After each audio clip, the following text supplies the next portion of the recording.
কোরবানির গোশত 3 ভাগ করার নাকি নিয়ম নেই, কিভাবে বন্টন করা সবচেয়ে উত্তম? কোরবানির গোশত 3 ভাগ করার নিয়ম নেই, এই কথা ইদানিং খুব বেশি চাউর হচ্ছে। কে বলেছে কোরবানির গোশত 3 ভাগ করার নিয়ম নেই? এখানে একটি ভুলকে সংশোধন করতে গিয়ে আরেকটা ভুল আমরা করে বসছি অনেকে, আর সেটি হলো কোরবানির গোশত এ সম্পর্কে আল্লাহ রাব্বুল আলামিন কোরআনে হাকিমে বলেছেন ফাকুলু মিনহা ওয়া আতইমু আল কানিআ ওয়াল মুতাররা। কোরবানির গোশত নিজেরা খাবে এবং সেই সাথে নিজের আত্মীয় স্বজন, প্রতিবেশী, বন্ধু বান্ধব, আপনজন তাদেরকে খাওয়াবে, আরেক ভাগ গরিব দুঃখী অভাবী মানুষদেরকে দিবে, অর্থাৎ 3 ভাগে ভাগ করবে। এটা মুস্তাহাব, ভালো। যে জিনিসটা আমাদের সমাজের সংশোধনযোগ্য সেটা হলো সমাজের ভাগ নামে কোনো পশু থেকে থোক গোশত তুলে রেখে 1/3 গোশত সরিয়ে রেখে মোড়ল মাতবররা তাদের মতো করে তারা বন্টন করেন। এটা একদিক থেকে তো ভালো দেখা যায়, সামাজিকভাবে উদ্যোগ নিয়ে যদি বন্টন করা হয় সব গরিবরা সমান হারে পাবে, উপযুক্ত মানুষদের ঘরে ঘরে পৌঁছে যাবে, এটা ভালো। এটা আসলেই ভালো তখন যদি শরিকদের কারোর কোনো আপত্তি না থাকে। সবাই যদি বলে হ্যাঁ ঠিক আছে, এটা খুব সুন্দর পদ্ধতি, আমাদের সবার কোনো দায় দাবি নাই, সবার তরফ থেকে একটা গরুতে 7 ভাগে কোরবানি দেওয়া যায়, 7 ভাগ থেকে বা যে কয় ভাগে আছে সবার তরফ থেকে টোটাল গোশতের 3 ভাগের 1 ভাগ রেখে এলাকাতে দায়িত্বশীল যারা আছেন, মুরব্বী যারা আছেন, গণ্যমান্য যারা আছেন তাদের অধীনে ওলামা একরাম, ইমাম সাহেবদের মাধ্যমে পুরো এলাকাতে গরিবদের মধ্যে বন্টন করাও আমাদের আপত্তি নেই। কারো যদি আপত্তি না থাকে কোনো অসুবিধা নেই, এটা ঠিক আছে। যেহেতু এ জাতীয় ক্ষেত্রে একজন মানুষ তার নিজস্ব কোনো আত্মীয় আছে, গরিব আছে দূরে, তাকে একটু বেশি করে দিবে বা তার মতো করে সে একটু বন্টন করবে, এই বিষয়গুলোর সুযোগ যেহেতু থাকে না ওই সমাজের ভাগ আলাদা করে তুলে ফেলার কারণে, এই জন্য এই বিষয়টা যদি কোনো শরিকদের কারোর আপত্তি থাকে তাহলে এটা উচিত না, তাহলে সেক্ষেত্রে তার হক নষ্ট হবে। কারণ কারোর কোরবানি গোশত তিনি কি করবেন না করবেন, তাছাড়া 3 ভাগ করার যেহেতু ফরজ না, ওয়াজিব না, আবশ্যক না, অতএব আপনি জোর করে তার কাছ থেকে নেবেন না, এটা হলো মূল বিষয়। অতএব খোলাসা কথা হলো এই 3 ভাগের 1 ভাগ সমাজের ভাগ যেটা উত্তোলন করা হয়, এটা উত্তোলন করে যদি গরিবদেরকে পৌঁছানো হয়, আর যাদের কোরবানি তাদের যদি এটা নিয়ে কোনো আপত্তি না থাকে তাহলে কোনো অসুবিধা নাই, আদায় হয়ে যাবে সবার কোরবানি, এবং এটা কোনো গুনাহের বিষয় না বরং সওয়াবের বিষয়। আর যদি কারোর আপত্তি আছে বলে মনে হয় তাহলে সেক্ষেত্রে এটা না করে তারটা তাকে স্বাধীনতা দেওয়া উচিত। তিনি 3 ভাগ করবেন না, একটু কম বেশ করবেন, শরীয়ত যেহেতু তাকে বাধ্যতামূলক করে নাই, অতএব সেটা তার উপর ছেড়ে দেওয়া উচিত। কিন্তু 3 ভাগ করে কিছুটা নিজে খাওয়া, কিছুটা আত্মীয় স্বজন, কিছুটা গরিব দুঃখীকে দেওয়া, এটা মুস্তাহাব, এটা ভালো, এটা করা উচিত। আমরা এখন একটা বাজে দৃশ্য দেখতে পাচ্ছি আমাদের সমাজে, সেটা হলো আমরা লক্ষ্য করছি যে অনেকেই কোরবানি গোশত সব নিয়ে ফ্রিজে তুলছেন। খুবই দুর্ভাগ্যজনক বাস্তবতা। যেখানে গরিব দুঃখীর হক আছে, তাদেরকে দেয়া দরকার, তাদের জন্য 1 ভাগ রাখার নির্দেশনা শরীয়তে আছে, সম্ভব হলে আরও বেশি রাখা উচিত, সেটা না করে বেশিরভাগ মানুষজন আজকাল সব ফ্রিজে ভরে রাখে, নামকা অস্তে সামান্য কিছু গরিব দুঃখীকে দিয়ে আর বাকিটা স্তূপ দিয়ে রাখে সারা বছরের গোশত সংগ্রহ রাখার প্রয়োজনে। তো এটা কোরবানির তাৎপর্যকে নষ্ট করে। যে লোক আল্লাহকে সন্তুষ্ট করবার জন্য কোরবানি করেছে, সওয়াবের উদ্দেশ্যে কোরবানি করেছে, এটা তার কাজ হতে পারে না। অতএব 3 ভাগের 1 ভাগ করে গরিব দুঃখীকে গোশত দেওয়ার ব্যাপারটিতে আমাদের আরও বেশি আন্তরিক হওয়া উচিত। সম্ভব হলে বেশিরভাগ গরিব দুঃখীকে দিয়ে সামান্য একটু নিজে রাখলে আরও ভালো, যদি মনে হয় গরিব দুঃখী অভাবী মানুষের সংখ্যা বেশি হয়। অতএব 3 ভাগ করতে শরীয়ত ফরজ বা আবশ্যক করে নাই, ওয়াজিব করে নাই, এটা ঠিক, কিন্তু এর মানে এই না যে আমাদের সব গোশত ফ্রিজে নিয়ে ভরা উচিত, সেটাও ঠিক না। অতএব আল্লাহ তাআলা আমাদেরকে বুঝার তৌফিক দান করুন। যাদের হজ করার সুযোগ সামর্থ্য হয় না অর্থের অভাবে, হজ করার যে ফরজ বিধান সেটা আদায় না হলেও হজের সওয়াব অল্প স্বল্প সওয়াব না, এটা কিছু কিছু আমলের মধ্যে আল্লাহ তাআলা রেখেছেন। নবী আলাইহিস সালাম বিভিন্ন হাদিস আমাদেরকে বলেছেন হজের যে মূল ফজিলত সেটা তো আসলে হজ ছাড়া অন্য কোনো কিছুতে অর্জন করা সম্ভব না। বিশেষ করে হজ আদায় করার যে ফরজ, এই ফরজ আদায় হওয়ার জন্য হজ করাই কর্তব্য, হজ ছাড়া অন্য কোনো কিছুতে হজের ফরজ আদায় হবে না।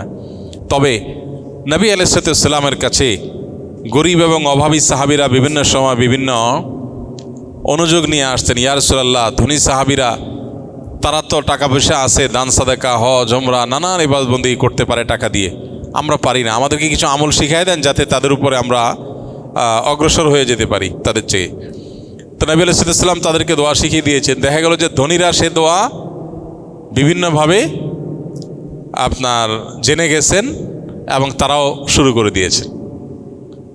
তো সাহাবীদের মধ্যে এগুলো নিয়ে কম্পিটিশন হতো। আর আমাদের হলো, ভাই স্কিলে খাবার ভালো না মাদ্রাসায় ভালো, যদিও একই খাবার আমাদের। তো এই জন্য আমলের কম্পিটিশন তো আমাদের থাকা দরকার। তো এই সমস্ত মানুষগুলো যাদের হজ করার সুযোগ সামর্থ্য হয় না অর্থের অভাবে, হজ করার যে ফরজ বিধান সেটা আদায় না হলেও হজের সওয়াব অল্প স্বল্প সওয়াব না, এটা কিছু কিছু আমলের মধ্যে আল্লাহ তাআলা রেখেছেন। নবী আলাইহিস সালাম বিভিন্ন হাদিস আমাদেরকে বলেছেন। এর ভিতরে একটা হলো ইশরাক। ফজরের পর যদি কেউ নামাজের জায়গা যেখানে তিনি সালাত আদায় করেছেন সেই জায়গায় যদি তিনি বসে থাকেন, জিকির আজকার করতে থাকেন, তাসবিহ তিলাওয়াতে মাশগুল থাকেন, আল্লাহর স্মরণে ব্যস্ত থাকেন, এরপর সূর্য ওঠার পর তিনি 15-20 মিনিট অপেক্ষা করে তিনি ইশরাকের নামাজ আদায় করেছেন, ইশরাকের নামাজ আদায় করেছেন, তাকে আল্লাহ রাব্বুল আলামিন পরিপূর্ণ হজের সওয়াব দান করেন। তাহলে একটা আমল পেলাম যে আমলের মাধ্যমে হজের সওয়াব লাভের একটা সুযোগ তৈরি হতে পারে। হয়তো প্রতিদিন আমরা করতে পারি না, আমাদের নানা রুটিনের ব্যস্ততা আছে, কিন্তু আমার মাঝে মধ্যে তো এই সুযোগটা আসে না। জুমার দিন অফিস আদালত স্কুল কলেজ ক্লাস থাকে না, তো আমি জুমার দিন যদি প্ল্যান করি যে বৃহস্পতিবার আগে শুয়ে যাব, শুক্রবার সকালে আমলটা করে আমি তারপরে ঘুমাবো, সম্ভব না ইনশাল্লাহ। দ্বিতীয়ত, ফজর নামাজের জন্য যদি কেউ মসজিদে যায়, ফজরের গুরুত্ব বুঝে কোনো পুরুষ মসজিদে ফজর নামাজ আদায় করবার জন্য গমন করলো, তাকে আল্লাহ রাব্বুল আলামিন এই যে কষ্ট উপেক্ষা করে, শীতের সময় শীতের কষ্ট, গরমের সময় ছোট রাত, এই ছোট রাতে ঘুম কোরবানি করে যথাসময় উঠে খুব এহতেমামের সাথে যথাসময়ে মসজিদে চলে গেল, এই ফজরের জন্য মসজিদে যাওয়ার এই স্যাক্রিফাইসটা যে করলো, আল্লাহ তাকেও হজের পরিমাণ সওয়াব দান করেন। ঠিক একইভাবে ওমরাতুন ফি রমাদান তা'দিলু হাজ্জাহ, নবী আলাইহিস সালাম বলেছেন, রমজানে যদি কারোর ওমরা করার তৌফিক হয় সেটা একটা হজের সমান হয়। এই জন্য নিয়ত করি, চেষ্টা করি, আল্লাহ যদি কখনো তৌফিক দেয়, টাকা পয়সার ব্যবস্থা করে দেয় আল্লাহ, ইনশাআল্লাহ রমজানে ওমরা করব। আরেকটা আমল হলো, যদি কেউ মসজিদে ইলম অর্জন করার উদ্দেশ্যে যায়, এই যে আপনারা এসছেন, আসার সময় যদি নিয়ত থাকে যে আমি কোনো দ্বীনি বিষয় শিখব, কোরআন হাদিস সম্পর্কে জানব, কিছু মাসাইল সম্পর্কে অবগত হব, কোরআন বা হাদিসের দার্স থেকে আমি ইলম হাসিল করব, দ্বীন জানব, ইলম হাসিলের উদ্দেশ্যে মসজিদে যায়, মসজিদে কোনো দ্বীনি প্রোগ্রাম হবে, গিয়েছে শুধু দ্বীন জানার জন্য, দ্বীনের ইলম হাসিলের জন্য, ইলম অর্জনের জন্য যদি কেউ মসজিদে যায়, তাকেও আল্লাহ তাআলা হজের সমান সওয়াব দান করেন। ঠিক একইভাবে কেউ হজ করার নিয়তে সাদেকাহ রেখেছে, পরিপূর্ণ নিয়ত রেখেছে এবং নিয়ত অনুযায়ী সে ইনিশিয়েটিভ নিয়ে ফেলেছে যে হজ করবে, ব্যবস্থা গ্রহণ করেছে, উদ্যোগ নিয়েছে, বাট কোনো কারণে সে করতে পারল না। তো নবী আলাইহিস সালাম বলেছেন, মান হাম্মা বিহাসানাতিন ফালাম ইয়ামালহা, যে ব্যক্তি কোনো ভালো কাজ করবার পাক্কা নিয়ত করেছে কিন্তু করতে পারল না, কোনো কারণে করা হয়ে ওঠে নাই, কিন্তু তার নিয়ত ছিল পাক্কা, চেষ্টা উদ্যোগ সবই করেছে, অনেকে টাকা পয়সাও জমায়, শেষ পর্যন্ত হয়ে ওঠে নাই। কিন্তু এই যে তার পাক্কা নিয়ত ছিল, চেষ্টা ছিল, উদ্যোগও গ্রহণ করেছে, শুধু মুখোমুখি নিয়ত না, এরকম সিরিয়াসনেস থাকার কারণে, উদ্যোগ থাকার কারণে সে হজ যদি করতে নাও পারে, যে কোনো কাজের ক্ষেত্রে এটা প্রযোজ্য, সেটা যদি করতে নাও পারে, আল্লাহ তাকে তার সমান সওয়াব দান করেন। আরেকটা আমল হলো, এটা একেবারে হাদিসে আলাদা স্পষ্ট বলা আছে, নবী করিম সাল্লাল্লাহু আলাইহি সাল্লাম বলেছেন, মান জাহাজা, যে ব্যক্তি প্রস্তুত করে দিবে কোনো গাজিয়ান, আল্লাহর রাহের কোনো যোদ্ধাকে, কোনো মুজাহিদকে, আল্লাহর রাহে জিহাদের জন্য বের হবে, তার জন্য যা ব্যবস্থা দরকার সেটা ব্যবস্থা করে দিয়েছে। আও হাজ্জান, অথবা কোনো হজ যাত্রীর হজে যাওয়ার ব্যবস্থা করে দিয়েছে, আল্লাহ কাউকে আর্থিক সঙ্গতি দিয়েছে, সে ব্যবস্থা করে দিয়েছে। অথবা কোনো রোজাদারকে ইফতার করিয়েছে, অথবা এই যে আল্লাহর রাহে জেহাদে গেল বা হজে গেল, সেই মানুষগুলোর অগোচরে তাদের পরিবারের দেখভাল দেখাশোনা এটা করেছে। এই কাজটা আমরা অনেকেই করতে পারবো নাকি? যে হজে গেছে একজন, তার ফ্যামিলির লোকজনের যাতে অসুবিধা না হয় তাদের বলে রাখা যে কিছু হলে বলবেন, আমি খেদমত করতে রাজি আছি, চেষ্টা করলেন করার জন্য। এই কাজটা করা যায় না অনেক ক্ষেত্রে, আলহামদুলিল্লাহ। এটা অনেকটা টাকার উপর নির্ভরশীল না সব সময়। তো এই কাজগুলো যারা করবে, হাদিসে আসছে নবী আলাইহিস সালাম বলেছেন তাদেরকে এই কাজগুলো করনেওয়ালারা করে যে সওয়াব পাবে, এই কাজগুলোর সহযোগিতায় নেমে সেই সওয়াব পাওয়া যাবে। তার মানে হজে যাওয়া ব্যক্তির ব্যবস্থা করে দিলে কিংবা তার পরিবারের দেখভালের দায়িত্ব নিলে এর মাধ্যমে আল্লাহ তাআলা হজের সওয়াব দিবেন ইনশাআল্লাহ। আল্লাহ আমাদের সবাইকে বাইতুল্লাহর হজ ছাড়া যেন মৃত্যু না দেয়। হজের ইবাদতের যে কি তৃপ্তি, কি স্বাদ, সেটা কোনো ভাষায় বর্ণনা করা যাবে না, কোনোভাবে বোঝানো সম্ভব না যে হজের ইবাদত কি তৃপ্তিময়। আল্লাহ যাকে তৌফিক দিয়েছে সে শুধু বলতে পারবে। জীবনের সব স্মৃতি মানুষ ভুলে গেলেও হজের স্মৃতি মানুষ ভুলতে পারে না। এটা তাড়া করে বেড়ায়, এটা মানুষকে পজিটিভ অর্থে তাড়া করে, অর্থাৎ সবসময় তাকে আবারও হজে যেতে উদ্বুদ্ধ করে। আরাফার ময়দান, মিনা এবং মুজদালিফার অবস্থানের ভিতরে নুরানি এবং অবর্ণনীয় অদৃশ্য এক সম্মোহনী শক্তি আছে, মানুষকে টানে।